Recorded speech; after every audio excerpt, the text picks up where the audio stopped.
Morning! Luto tayo ng ating breakfast. Ayan, nilagay na natin ang ating garlic. Next natin nilagay ang ating onion.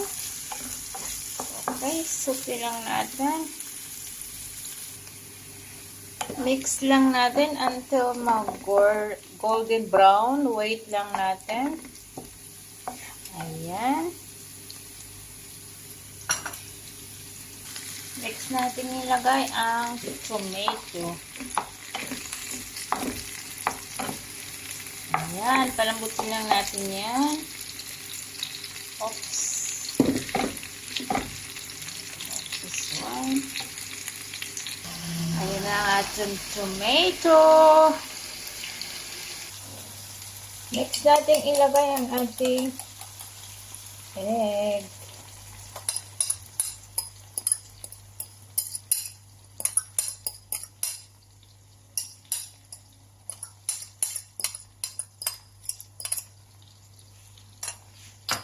Ayan. Ayan ang ating scrambled egg.